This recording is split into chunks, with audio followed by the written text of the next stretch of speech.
Hello guys, आज की video में हम मानधन योजना का कार्ड कैसे बनाया जाता है उसके बारे में बात। दोस्तों, मानधन कार्ड होता क्या है? यह साथियों एक पेंशन अकाउंट है या फिर इसे हम एक इंश्योरेंस भी कह सकते। इसमें आपकी एज ग्रुप के हिसाब से 55 से लेकर 200 रुपए तक और 60 साल की उम्र, हर महीने 60 साल की उम्र तक पैसे LIC ऑफ इंडिया में जमा होते हैं और जो आपकी एज के हिसाब से पैसा जमा होगा वही भारत सरकार भी उतने ही पैसे आपके अकाउंट में जमा कराती है। इसमें साथियों 60 साल के बाद एक फिक्स ₹3000 हर महीने आपको पेंशन के रूप में दिए जाएंगे। ये ताउम्र रहेंगे, जब तक आप 60 साल के बाद जब तक आप जीवित रहेंगे तब तक आपको 3000 रुपये हर महीने पेंशन के रूप में दिए जाएंगे। और वृद्धा जो पेंशन है, ओल्ड एज जो पेंशन है वो अलग रहेगी, ये उससे अलग प्रोडक्ट है साथियों। दोस्तों, अगर आप एक कमजोर वर्ग से बिलोंग करते हैं तो ये स्कीम बहुत अच्छी स्कीम है, आपको अप्लाई करनी चाहिए, क्योंकि 60 साल बाद एक तो आपको मानधन पेंशन मिलेगी और एक आपको बुढ़ापा पेंशन। इससे आपके इन दोनों पेंशनों के साथ आपकी लाइफ जो सेकंड इनिंग लाइफ है, मतलब बुढ़ापा आपका अच्छा गुजरने की एक संभावना होती है। साथ ही इसमें मैं एक बात ऐड करनी भूल गया, जो इसका एज जो ग्रुप बताया गया है वो 18 से 40 साल का है। 18 साल के 55 रुपये बनते हैं और 40 साल तक मैक्सिमम 200 रुपये बनते हैं। उसी हिसाब से भारत सरकार भी आपके अकाउंट में इतना ही पैसा जमा कराती है, तो आपको ये स्कीम अप्लाई करनी चाहिए। अब हम आगे बढ़ते हैं कार्ड की तरफ, मतलब स्कीम अप्लाई की तरफ बढ़ते हैं। ये साथियों 3 भाग में स्कीम डिवाइड की गई है। नंबर 1 श्रम योगी मानधन योजना, नंबर 2 प्रधानमंत्री किसान मानधन योजना और नंबर 3 है प्रधानमंत्री लघु व्यापारी मानधन योजना। बस 3 का स्कीम साथियों एक ही है, बस इसे 3 पार्ट में डिवाइड किया गया ताकि लोगों को लगे भाई ये किसान के लिए है, ये एक मजदूर के लिए। अगर आप एक मजदूर हैं, मजदूर के लिए प्रधानमंत्री श्रम योगी मानधन योजना। अगर आप एक किसान हैं, किसान के लिए प्रधानमंत्री किसान मानधन योजना। अगर आप एक छोटे व्यापारी है, जैसे कोई दुकानदार, कोई भी गांव में जैसे छोटी छोटी दुकानें होती हैं, कोई भी अपने काम अलग अलग करता होता है, उसने अपने आप को बिजनेसमैन शो करा हुआ है, शॉपकीपर शो किया हुआ है, तो उसके लिए है प्रधानमंत्री लघु व्यापारी मानधन योजना। ये एक ही पोर्टल पे है। इसका साइट का भी नाम मैं बता दूं, www.mandhan.in। इसमें तीनों साइटें अप्लाई है, तीनों स्कीम में अप्लाई कर सकते हैं। आइए अब हम आपको एक स्कीम, क्योंकि अप्लाई सेम ही होंगी, तीनों सेम ही होंगी, बस आपने जज करना अप्लाई कौन सी करना चाहते हो। तो अभी हम आपको एक प्रधानमंत्री श्रम योगी मानधन योजना का कार्ड बना के दिखाते हैं। साथियों, सबसे पहले हम साइट ओपन करेंगे। साइट ओपन करने के बाद ये तीनों स्कीमें सामने ही शो कर रखी है, पर उससे पहले हम यहाँ साइन इन पे क्लिक करेंगे। साइन इन पे जैसे ही हमने क्लिक किया, हमारे सामने 2 ऑप्शन है। सेल्फ इनरोलमेंट जो मोबाइल OTP से एंटर रहेगा। अगर आप एक CSC वैली है तो आपने यहाँ CSC वैली पे क्लिक करना है। साथियों, अब आपने क्रेडेंशियल ऐड कर लेने। हम इनरोलमेंट स्टार्ट करते हैं। यहाँ पे हम इनरोलमेंट में जाएंगे। प्रधानमंत्री श्रम योगी मानधन योजना, ये हमारे सामने पहली ही योजना है। इस पर हमने जैसे ही क्लिक किया, क्लिक करने के बाद हमारे सामने ऐसा इंटरफेस आएगा। हम 1 बाय 1 इसे कंप्लीट कर। साथियों, फॉर्म ओपन हो गया। 1 बाय 1 इसको हम फिल करते हैं। सबसे पहले कैंडिडेट का आधार नंबर डालेंगे, उसके बाद कैंडिडेट का जो आधार में नाम है वही सब्सक्राइबर नेम मतलब कैंडिडेट नेम डालेंगे। कैंडिडेट का मोबाइल नंबर डालेंगे। ईमेल आईडी अगर मैंडेटरी नहीं है, आप चाहो तो डाल भी सकते हो। उसकी डेट ऑफ बर्थ डालेंगे। डेट ऑफ बर्थ के बाद जेंडर सिलेक्ट करेंगे। उसके बाद कैंडिडेट का सब्सक्राइबर का स्टेट सिलेक्ट करेंगे, डिस्ट्रिक्ट सिलेक्ट करेंगे। उसके बाद उसका पिन कोड एंटर करेंगे। साथियों, एंटर करने के बाद उसमें ऑप्शन मांगा गया, do you belong to north eastern region. आपने नो करना है, ये आपसे बिलोंग नहीं करता। कैटेगरी आपने एंटर करनी है, जिस भी कैटेगरी से कैंडिडेट बिलोंग करता है। अब यहाँ पे आता है ऑक्यूपेशन, मतलब वो काम क्या करता है, किस प्रकार का काम करता है। अब इसमें हर तरह के काम लिखे हुए हैं साथियों। आपने बस थोड़ा सा यहीं पे मेहनत करनी है। आपने बहुत सारे इसमें कम से कम 100 के आसपास या उससे भी ज़्यादा यहाँ पे जो मतलब वर्क होते हैं, तो इसमें कुछ भी आएगा, हर तरह का इसमें काम दिया गया। अगर फिर भी आपको समझना है तो आपने अदर पे सिलेक्ट करना है। अब मैं तो जैसे अदर पे सिलेक्ट ना करके, क्योंकि मेरा जो साथी है जिसका मैं अप्लाई कर रहा हूँ वो बार्बर है, पेशे से नाई है वो बार्बर, या तो हम B सिलेक्ट करेंगे बी सिलेक्ट किया, बी से बार्बर आया नहीं तो बार्बर या फिर हेयर कटिंग, एच दबाएं, ये आ गया। हेयर ड्रेसिंग, इससे मिलता जुलता हमने निकाल लेना। वैसे तो मेरा पहला बनेगा हेयर ड्रेसिंग, फिर भी मैं नीचे एक बार राउंड करके आता हूँ।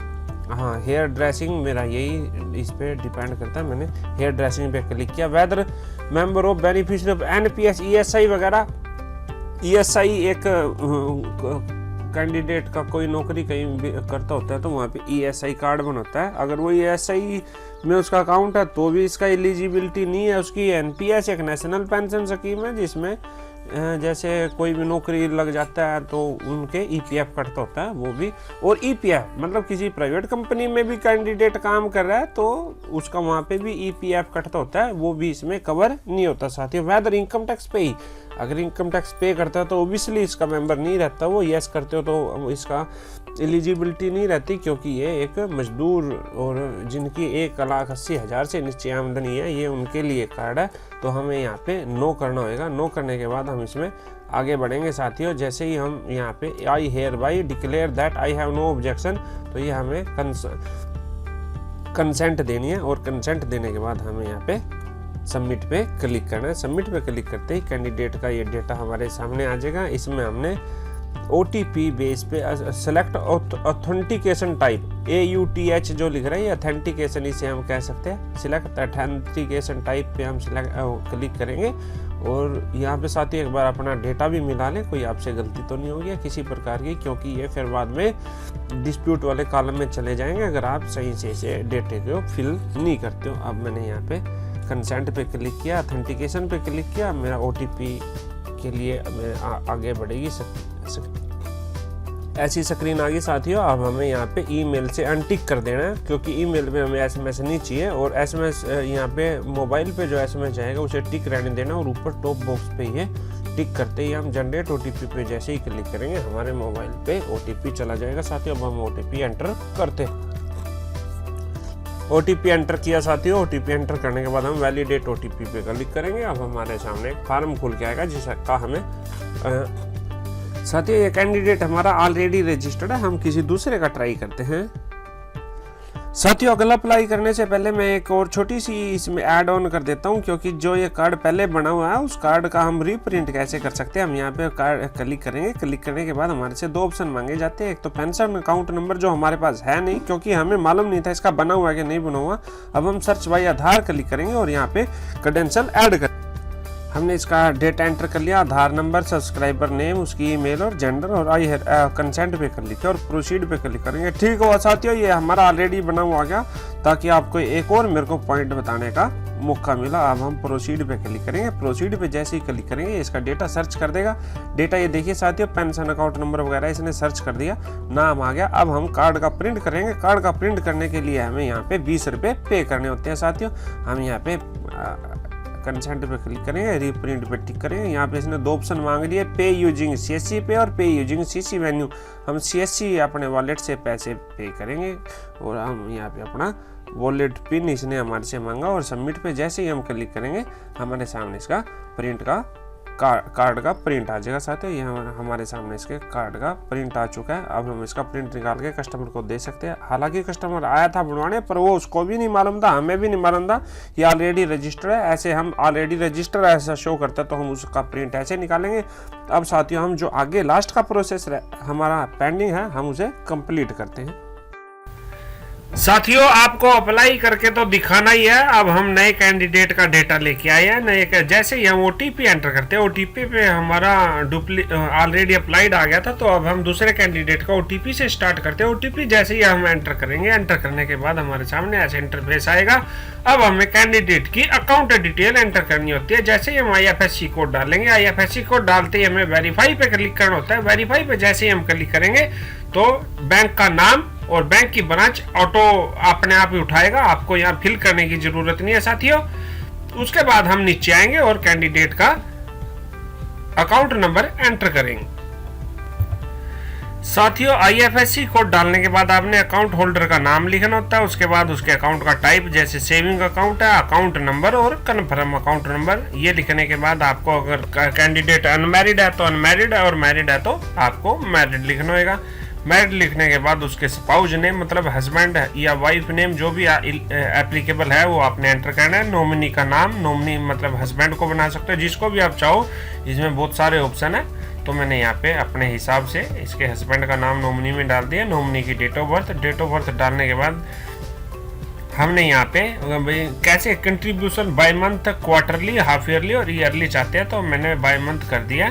बाय मंथ करने के बाद आपके यहाँ कितना कंट्रीब्यूशन पर मंथ आएगा, 105, 105 रुपये हर महीने इनके अकाउंट से डिडक्ट होंगे और 105 रुपये ही सरकार अपनी तरफ से इसके अकाउंट में मतलब पेंशन अकाउंट में जमा कराएंगे, मानधन अकाउंट में जमा कराएंगे। अब हम यहाँ पे डिक्लेरेशन पे क्लिक करते हैं और सबमिट टू एंड प्रोसीड पे क्लिक करते हैं साथियों।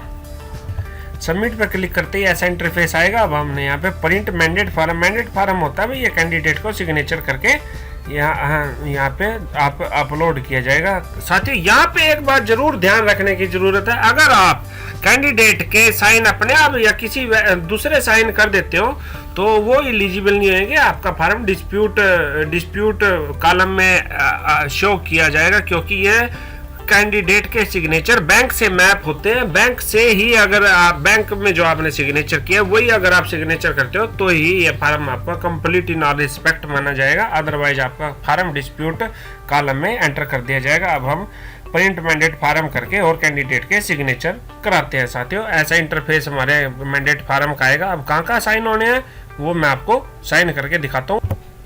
साथियों मैंने कैंडिडेट के साइन करा लिया। कैंडिडेट के साइन कराने के बाद अब आपने ध्यान रखना होगा साइन कहाँ पे होने हैं। या जो मैं सेंटर में दिखाई दे रहा है और ये 3 नीचे साइन तीनों जगह। वैसे तो फर्स्ट सेकंड थर्ड होल्डर के नाम होते हैं यहाँ पे, पर आपको तीनों ही एक, क्योंकि मोस्टली सेविंग अकाउंट 1 कैंडिडेट का ही होता है, तो आपने यहाँ तीनों के साइन करा देने हैं साथियों। अब ये तो हुई साइन की बात। अब साइन अगर कोई कैंडिडेट थंब अंगूठा लगाता है तो उसमें आपने ध्यान रखना है, अगर आदमी का अंगूठा लगवाना है तो आपने लेफ्ट हैंड का लगवाना है और लेडीज का अंगूठा लगवाना है तो आपने राइट हैंड का लगवाना है। अब साथियों हम इसको फार्म को स्कैन कर लिया। स्कैन करने के बाद अब आपको चाहिए कि ये फार्म अच्छी क्वालिटी में हो और कम से कम 150 KB से ऊपर का हो। यहाँ पे आप देख पा रहे हो, यहाँ पे 150 से 750 KB का आप यहाँ पे डॉक्यूमेंट अटैच कर सकते हो। मैं यहाँ पे सोनिया मैंडेट फार्म अटैच किया। अटैच करने के बाद ये देखिए साथियों यहाँ पे आ गया सब कुछ इसका कंप्लीट स्कैनिंग के साथ फोटो भी आ गई है इसकी। अब हम इसको अपलोड करेंगे साथियों। Update scan copy, upload scan copy पे हम जैसे ही क्लिक करेंगे अपडेट होते ही हमारे से पेमेंट के लिए मांगा जाएगा। अब आप डायरेक्ट पेमेंट करना चाहते हो तो आप यहाँ से कर सकते हो। अगर आप एक CSC वैल्यू हो तो पे यूजिंग CSC पे आपने क्लिक करना है। आपका पासवर्ड तो आप पहले डाल चुके थे, एंट्री कर चुके थे।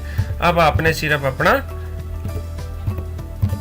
वॉलेट पिन डालना है साथियों और आप सबमिट पे क्लिक करेंगे। सबमिट पे क्लिक करते ही आपके सामने ऐसे इंटरफेस आएगा। अब आप इसे कार्ड को डाउनलोड कर सकते हैं। आपको फर्दर हमेशा के लिए डाउनलोड कर लेना चाहिए, क्योंकि अगर कैंडिडेट से ये कार्ड गुम हो जाता है तो गुम होने के बाद कैंडिडेट को अगर दोबारा निकलवाने आता है तो जैसे मैंने अभी पहले वीडियो में आपको दिखाया था 20 रुपये पर कार्ड आपको फिर से पे करने पड़ेंगे। तो ये मेरा कार्ड बन चुका है। कार्ड बनने के बाद अब ये काम का आएगा, क्योंकि सरकार द्वारा एक स्कीम चला गई है मुख्यमंत्री परिवार समृद्धि योजना, उसमें ये कार्ड मैंडेट किए गए हैं। किसान मानधन, श्रम योगी या व्यापारी मानधन, तो इनमें से आप कोई भी फार्म जो भी एलिजिबिलिटी उसकी कैंडिडेट की बनती है तो वो कार्ड आप अप्लाई करके और उस स्कीम को आप अप्लाई कर सकते हो MMPSY को। अगर MMPSY की नॉलेज आपको चाहिए तो मैंने वो भी वीडियो अभी मैं थोड़ी देर में, इसके पहले मेरा यही टारगेट था मैं मानधन कार्ड को बनाऊं और अभी मैं दूसरी वीडियो बनाने जा रहा हूं। आप